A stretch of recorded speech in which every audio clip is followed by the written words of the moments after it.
U.S. leaders continue to mediate peace talks with Russia and Ukraine. White House officials called the latest talks from Sunday's meetings productive and useful. It's time for today's Streamline. Everything you need to know in 10 minutes or less. Secretary of State Marco Rubio led talks with Ukraine and Florida on Sunday. He said the talks are not just to end the war. It's to prevent Ukraine from ever being invaded again. There are roadblocks, though. The two European nations are sticking to their key points, with Russia not willing to agree to a ceasefire in any form and Ukraine unwilling to give up territory. However, President Trump remains optimistic that a deal can be struck. Ukraine's got some difficult little problems. They have some difficult problems, but I think Russia would like to see it end, and I know Ukraine would like to see it end.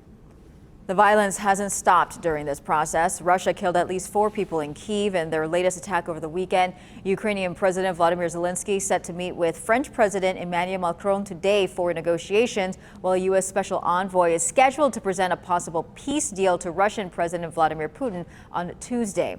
This rises to the level of a war crime if it's true. Secretary of War Pete Hegseth has landed himself in troubled water over a new Washington Post report claiming he ordered U.S. forces to kill everyone on board a suspected drug boat. Now, according to the report, a second strike was sent out to kill 2 men that survived an initial strike and were struggling in the water.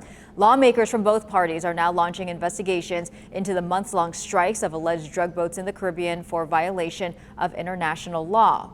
People want to surrender, you don't kill them. And they have to pose an imminent threat. It's hard to believe that 2 people on a raft trying to survive would pose an imminent threat. Hegseth has defended his orders. Quote, the intent is to stop lethal drugs, destroy narco boats, and kill the narco terrorists who are poisoning the American people. Biden coddled terrorists, we kill them. Trump responded to the report by saying Hegseth did not order the death of the 2 men. In regards to tension between the U.S. and Venezuela, the president revealed that he has spoken with Venezuelan President Nicolas Maduro, but did not comment on what they spoke about. Now, Homeland Security Secretary Kristi Noem says the man who shot 2 National Guard troops in Washington, D.C. last week could have been radicalized in the U.S. Noem says investigators are still talking to his family and his contacts as part of the investigation. A source told ABC News the suspect, 29-year-old Afghan national Ramanullah Lakanwal, has been struggling with settling into the U.S. since he arrived in 2021. They also say his mental health deteriorated. At this point, there's no evidence linking him to a terrorist organization. He faces first-degree murder and other charges. In the wake of the shooting, the Trump administration has paused all asylum decisions and stopped granting visas to Afghan nationals. Police in Stockton, California are still looking for the person who shot and killed 4 people at a birthday party over the weekend. 3 of the victims were children. 11 other people were injured in the shooting. The San Joaquin Sheriff's Office says the victims who died were 8, 9, 14, and 21 years old. Investigators believe this is a targeted incident. Luigi Mangione, the man accused of killing United Healthcare CEO Brian Thompson about a year ago, will be in court today. His attorneys want some of the evidence thrown out, including his diary entries. They say investigators illegally seized the diaries from Mangione's backpack without a warrant. Prosecutors disagree. They've agreed to have a hearing about the matter, and depending on the number of witnesses in this hearing, this pretrial evidence suppression hearing could last up to 7 days. Michael Jordan and NASCAR are heading to court today over a lawsuit filed by the basketball star claiming that the racing company is a monopoly. The antitrust lawsuit filed by Jordan focuses on a deal signed last year by 13 out of the 15 NASCAR teams that determines revenue payouts. Jordan owns one of the teams that did not sign the deal, accusing NASCAR of restricting team revenues and independence. Court documents claim only 3 teams said they made money last year, and on average, owners reportedly lost more than $2 million per car. The outcome of the lawsuit could bring huge change, seeing either 2 teams leaving NASCAR if they lose their case, or a change in how NASCAR does business. NASCAR insists it's done nothing anti-competitive in building the sport from the ground up since 1948. It's a time of year when people are looking to donate to a good cause. And while this does help local nonprofits continue with their mission, if you are looking to use this as a tax write-off, there are rules in place that you'll need to follow. Empty boxes and half-filled shelves highlights the immediate need Shariah's Closet is looking to fill. This nonprofit organization provides emergency clothing and supplies to those in need. To be honest, this is our least donated item.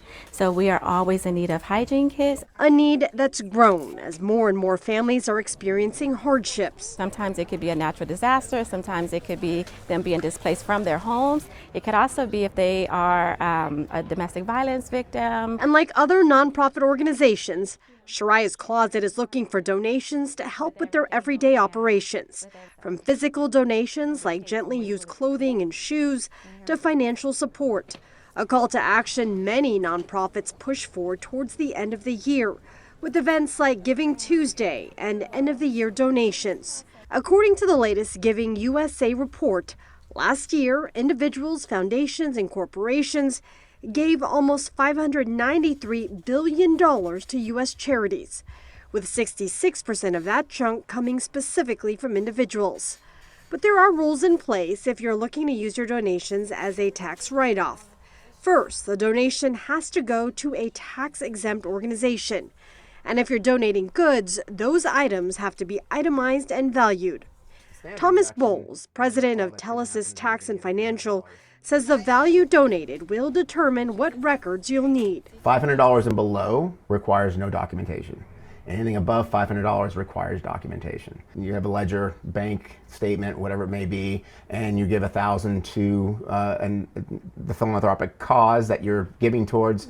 They will generally provide a letter of receipt as well as an address and a tax ID number. And if you're looking to donate to an organization, Thomas says make sure it's done before the end of the year, or else that donation will have to be filed in your 2026 income taxes. Marie Cornell, ABC 10 News. All right, it is Cyber Monday, and a lot of people are taking advantage of those deals. Black Friday saw an estimated $11.8 million spent by U.S. consumers online, a 9.1% increase from last year. However, in-person shopping continues to take a hit, with it dropping by 4% from last year. Retailers are also feeling the impacts of another issue, a penny shortage. Some stores are not able to provide exact change and are rounding down prices, eating the cost to avoid disputes with customers. U.S. shoppers are expected to spend more than $14 billion online today, 6% more than last year.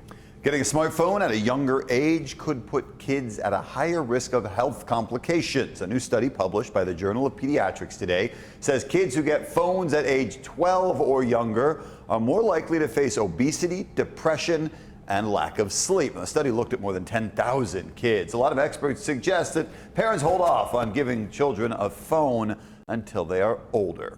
That's your ABC 10 News Streamline. Everything you need to know in 10 minutes or less.